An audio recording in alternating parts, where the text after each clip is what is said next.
Hello everyone. तो JSSC CGL 2023 का एक पेपर जो है 28 तारीख वाला वो कंडक्ट हुआ है। हालांकि ठीक से हो तो नहीं पाया। बहुत दुख का बात है, बहुत परेशानी हुआ, लेकिन उससे भी जो भी लेसन्स हम लोग ले सकते हैं, अगर 4 वाला पेपर, ऐसे तो 90% चांस है कि 4 वाला पेपर नहीं होगा, अब उसको पोस्टपोन होगा या कैंसिल होगा, जो भी स्टेप लिया जाता है। लेकिन अगर वो पेपर होता है या फिर एनीवेज ये पेपर कभी ना कभी तो रिकंडक्ट करवाया ही जाएगा, तो कभी भी अगर ये रिकंडक्ट करवाया जाता है तो उसके लिए क्या लेसन्स आपको लेना चाहिए, पेपर 3 के लिए भी और पेपर 2 इंग्लिश के लिए भी। और मेरा अटेम्प्ट कैसा रहा, हम इस एग्जाम को अटेम्प्ट किए थे, हालांकि प्रिपरेशन हम उतना अच्छा नहीं कर पाए थे, तो उसके हिसाब से भी हम आपको समझाएंगे कि क्या क्या इससे आपको लेसन्स लेना चाहिए। और देखिए अभी अ, जितना आपको गुस्सा है उससे कहीं ज़्यादा गुस्सा हमको भी है, सबको है। लेकिन अब क्या है कि जिनका जिनका अभी तक 4 वाला शेड्यूल है, अभी तक उनका जो है सो अभी हुआ नहीं है एग्जाम, और कोई भी ऑफिशियल नोटिस जब तक नहीं आता तब तक आपको अपने प्रिपरेशन के मोड में तो रहना ही है। तो इसीलिए छोटा सा ये वीडियो रहेगा, जल्दी जल्दी इसको देख लीजिएगा। ठीक है, चैनल पे जो लोग नए हैं वीडियो को पॉज करके यहाँ से मेरे बारे में पढ़ सकते हैं। ठीक, चलिए मेरा पेपर कैसा रहा था उससे जाने से पहले थोड़ा सा मेरा बैकग्राउंड समझ लीजिए कि मेरा जो है प्रिपरेशन, हम अक्टूबर में जो एग्जाम रीशेड्यूल हुआ था उसके बाद हम जेएसएससी सीजीएल का स्पेसिफिक कोई प्रिपरेशन नहीं किए थे। जो दूसरे एग्जाम्स मेरा सेंटर वाला चलता है उसी का हम तैयारी कर रहे थे। इसका तैयारी हम अक्टूबर में रीशेड्यूल होने के बाद ही छोड़ दिए थे। ठीक है, एग्जाम का जो डेट था मेरा 28 तारीख का जो डेट था, उससे एक हफ्ता पहले लगभग हम तैयारी शुरू किए थे, फिर से रिज्यूम किए थे। जो बेसिक रिवीजन हम कर सकते थे वो किए थे। बाकी जो भी मेरे तैयारी के नाम पे हुआ था वही जो हम लोग आप लोग को जो कंटेंट दिए हैं प्रीवियस ईयर क्वेश्चंस वगैरह सॉल्विंग का, उससे ही जो मेरा थोड़ा बहुत रिवीजन चलते रहा था वही मेरा एकमात्र जरिया था। ठीक है, करंट अफेयर्स वगैरह जो भी हम आप लोग को प्रोवाइड किए थे। तो पेपर 2 जो कि मेरा इंग्लिश का था उसमें मेरा 93 अटेम्प्ट हुआ है। मेरे हिसाब से इंग्लिश का पेपर थोड़ा सा टफर साइड में था। ठीक है, खोटा वाला लोग काफी अच्छा अटेम्प्ट करके आ रहा है, बट हिंदी का हालत और भी खराब रिपोर्ट किया जा रहा है, और इंग्लिश भी मेरे हिसाब से थोड़ा सा तो टफ साइड में जरूर गिरा हुआ था पेपर। ठीक है, लेकिन फिर भी हम इतना अटेम्प्ट किए हैं क्योंकि थोड़ा बहुत मेरा लिटरेचर पोर्शन स्ट्रांग हुआ था, और लास्ट में हम फोनेटिक्स और हिस्ट्री को भी थोड़ा सा स्ट्रांग किए थे। और फोनेटिक्स हिस्ट्री में देख करके हमको ये लगा था कि स्टार्टिंग वाले चैप्टर से फायदा है, इसलिए हम उसको अच्छे से प्रिपेयर कर पाए थे। वो हम आपको आगे बता देंगे डिटेल्ड लर्निंग क्या है। पेपर 3 में जो है मेरा लगभग 135 से 137 इसके लगभग में अटेम्प्ट हुआ है।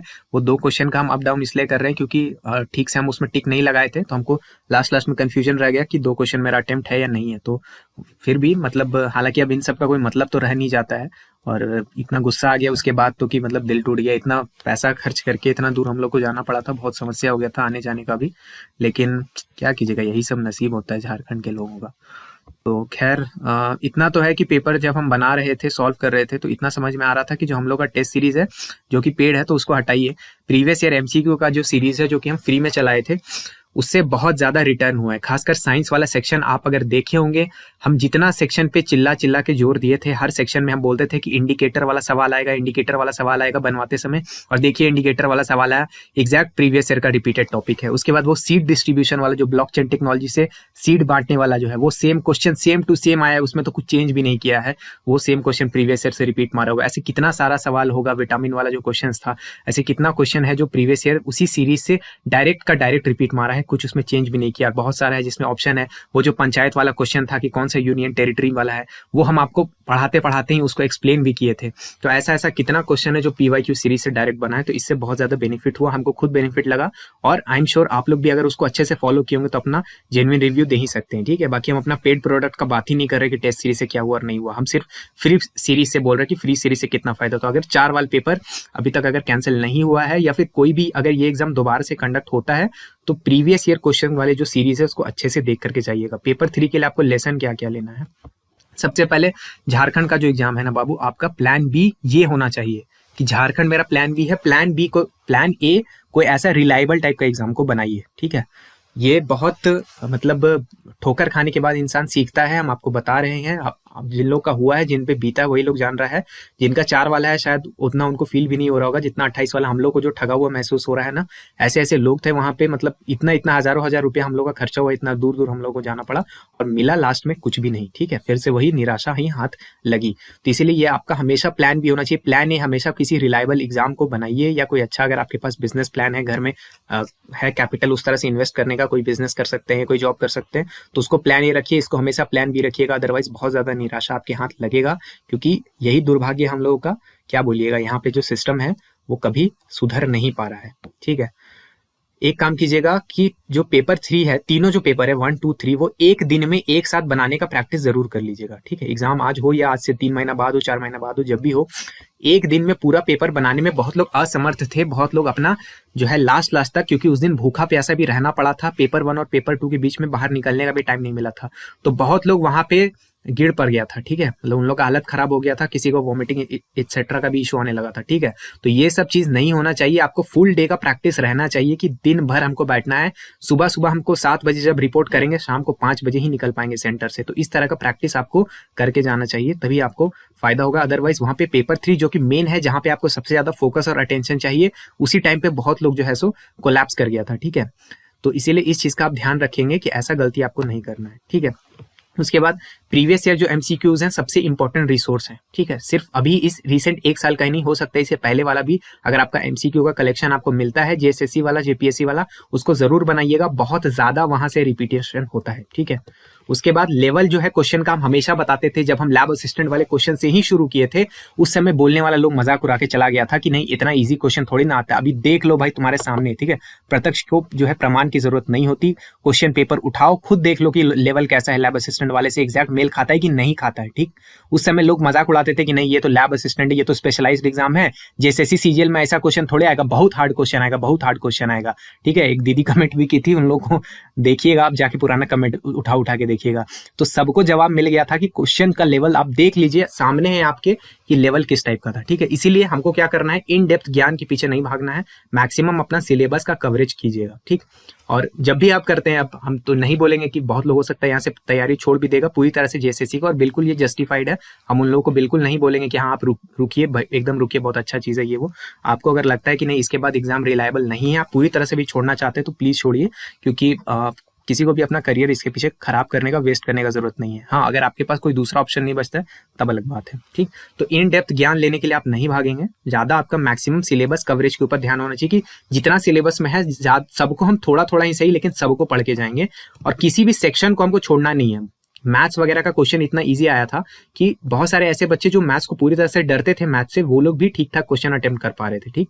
वो लोग भी अपने एक्सपेक्टेशन से ऊपर अटेम्प्ट करके आए हैं मैथ्स में। तो इसीलिए किसी सेक्शन को पूरा मत छोड़ दीजिएगा, ठीक है। ये हम आपको हमेशा सिखाते थे कि मैथ्स जो है कम से कम कुछ नहीं तो भाई फॉर्मूला ही रट के चले जाओ। अब देखो वो वाला जो सवाल आया था वहां पर के कि कितना जो साइड है, कौन से शेप का जो नंबर ऑफ साइड सबसे ज्यादा होता है, ये वाला जो सवाल पूछा गया था।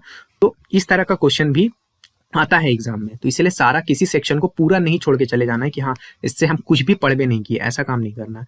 तो ये ओवरऑल मेरे हिसाब से पेपर 3 का आपका लेसन था। एग्जाम अगर जब भी फ्यूचर में होता है उसके लिए हम समझ सकते हैं, आप लोग को बिल्कुल ये सब सुन करके बिल्कुल अच्छा नहीं लग रहा होगा, हम खुद भोग ही रहे हैं, इसलिए हम समझ सकते हैं आपका मनोस्थिति। लेकिन अगर आपको देना है फ्यूचर में तब के लिए आपका, अगर आप देना ही नहीं चाह रहे हैं तो फिर आई एम श्योर कि आप लोग इस वीडियो को यहाँ तक देखे ही नहीं होंगे, ठीक है। आप पेपर 2 का बात कर लेते हैं, यानी इंग्लिश का। इंग्लिश में क्या है, जो आपका म्यूनसिपैलिटी वाला पेपर हुआ जिसमें इंग्लिश आया है, और 28 जनवरी वाला पेपर है, एक एक क्वेश्चन याद हो जाना चाहिए, इसमें कोई कॉम्प्रोमाइज नहीं है, क्वेश्चन एकदम मेमोराइज होना चाहिए। क्योंकि ग्रामर में आप देखेंगे एप्लीकेशन वाला और कॉन्सेप्चुअल सवाल जो आया है एग्जैक्ट वही सवाल आया है, ठीक है। म्यूनसिपैलिटी में जो क्वेश्चन था एग्जैक्ट वही 28 जनवरी में आया है, बस स्टेटमेंट को चेंज किया है। जैसे आप जिरंड वाला क्वेश्चन देखेंगे एग्जैक्ट क्वेश्चन वही है, बस स्टेटमेंट को थोड़ा थोड़ा बदला है, ठीक है। पोस्ट पॉजिटिव एडजेक्टिव वाला जो सवाल था एग्जैक्ट वही क्वेश्चन है, स्टेटमेंट को बदला है। तो इस तरह से आप क्वेश्चन को मेमोराइज करेंगे तो आपको बहुत फायदा होगा। लिटरेचर को मल्टीपल सोर्सेस से कवर कीजिएगा, सिर्फ एक समरी वाला किताब पढ़ने से नहीं होगा। अगर 2-3 वीडियोस भी आप देख लेते हैं तब आपका इन डेप्थ अंडरस्टैंडिंग बनेगा, क्योंकि प्लॉट के ऊपर बहुत ज्यादा सवाल गिरा है अंदर से, जो कि सवाल को हल करना बहुत कठिन था, ठीक है। फोनेटिक्स और हिस्ट्री में बहुत ज्यादा डरने से फायदा नहीं है, जो आपका स्टार्टिंग का कुछ चैप्टर है वही सबसे ज्यादा इंपॉर्टेंट है, मैक्सिमम सवाल वहां से निकल के आ गया था, ठीक है। तो आप जो समरी वाला किताब फॉलो कर रहे होंगे जिसमें फोनेटिक्स हिस्ट्री होगा, उसको तो कम से कम बहुत अच्छा से कीजिए, और 1-2 जगह इंटरनेट से सोर्स होगा वहां से कर लीजिएगा। अगर 4 को एग्जाम होता है तब के लिए भी, और अगर फ्यूचर में कभी आप इस वीडियो को देख रहे हैं तब के लिए भी हम बोल रहे हैं कि 2-3 सोर्सेस को कीजिएगा। इससे डरने का बात नहीं है, ठीक है, सवाल निकल जाएगा यहाँ से। कॉन्सेप्चुअल अंडरस्टैंडिंग जो है ग्रामर का वो रिक्वायर्ड है, ठीक है। इसलिए प्रीवियस ईयर क्वेश्चंस में जो कॉन्सेप्चुअल ग्रामर वाला क्वेश्चन आ रहा है, ठीक है, यहाँ पे आपको उसका ये नहीं आता है कि हर क्वेश्चन वैसा नहीं रहेगा कि एरर स्पॉट कर लीजिए, PQRS में सजा दीजिए। बहुत सारा क्वेश्चन है जो आपको डेफिनेशन बेस्ड भी पूछता है, तो थोड़ा उसको भी आप देख करके जाइएगा तो आपको फायदा रहेगा। ठीक है, बाकी हम जाते जाते कुछ रिसोर्सेस आपको बता के जाते हैं। जेएसएससी सीजीएल का पेपर 3 का और पेपर 2 का टेस्ट सीरीज है हमारे एग्जाम क्लस्टर ऐप में। अगर आपको जरूरत होता है, लगता है कि अभी लेने का जरूरत है तो ले लीजिएगा। 4 वाले को तो मैं नहीं सजेस्ट करूंगा कि अगर उनका एग्जाम होता है तो, हालांकि 90% चांस नहीं ही होगा। फ्यूचर में अगर आपको लगता है कि लेना चाहिए तो आप ले सकते हैं, प्राइस कोई बहुत ज्यादा नहीं है। कूपन कोड ऑफिसर लगा लीजिएगा। लेकिन प्रीवियस ईयर जो एमसीक्यू का सीरीज है जिसका प्लेलिस्ट अभी स्क्रीन पे आ रहा होगा, इसको जरूर से जरूर देख करके जाइएगा। अगर फ्यूचर में आपका एग्जाम होता है तो ये सीरीज आपके लिए सबसे इंपॉर्टेंट रिसोर्स है। आप जाके खुद इस सीरीज से मिला के देखिए कितना क्वेश्चन 28 वाले पेपर में गिरा है डायरेक्ट यहाँ से। ठीक है, तो इस सीरीज को देखिएगा, आपको बहुत ज्यादा बेनिफिट होगा। ठीक है, और बाकी अभी जेपीएससी आया है, कुछ हम देखते हैं, उसके लिए कुछ प्लान करने का कोशिश करते हैं। बाकी जो मेरा शुरुआत का बात था वो अभी भी वैलिड रहेगा कि झारखंड एग्जाम्स बहुत ज्यादा रिलायबल नहीं है। सोच समझ के एंटर कीजिएगा। जो लोग जेपीएससी में भी आना चाहते हैं, बिल्कुल शांति से दिमाग लगा के सोच लीजिएगा कि इस पर रिलाई करना है कि नहीं करना है। ठीक है, तो देख ही लिए आप लोग किस तरह का तमाशा यहाँ पे चलता है। ये लाइव एग्जांपल आप लोग को इन लोग दे ही दिया है किस तरह का लोग है लोग। ठीक है, बाकी कोचिंग वाला लोग आप देख लीजिए किस तरह से जेपीएससी का कोचिंग किस तरह से बेचा गया। ठीक है, किस तरह से उन लोगों को जबकि अंदाजा था कि एग्जाम जो है बहुत बहुत जल्दी होने वाला है, मार्च में होने वाला है। अपने ऑफलाइन स्टूडेंट्स को वो लोग बता भी दिए थे कि मार्च में ही एग्जाम होने वाला है, लेकिन जस्ट उससे पहले वो लोग अपना मोटा मोटा कोर्सेस आपको चिपकाए। अभी भी देखिएगा मेंस का कोर्सेस के नाम पे आपको बेवकूफ बनाया जाएगा। तो मेंस वेंस का कोर्स में भी नहीं फंसिएगा। प्री का भी कोर्स अब 1-1.5 महीना में आपको लगता है कि आप उस कोर्स को कंप्लीट कर पाएंगे तो आपकी श्रद्धा, आपकी मर्जी है। बाकी हम देखते हैं जेपीएससी रिलेटेड कुछ कंटेंट अगर हो पाएगा तो आपके लिए प्रोवाइड करेंगे। ठीक है, बाकी जेपीएससी का टेस्ट सीरीज तो लॉन्च होगा ही जितना हो सकता है। ठीक, बाकी वीडियो देखने के लिए आपका बहुत बहुत धन्यवाद। अगर वीडियो अच्छा लगा होगा तो लाइक कीजिएगा और दोस्तों के साथ शेयर भी कर सकते हैं। मेरा नाम है ऋषिकेश। जय हिंद।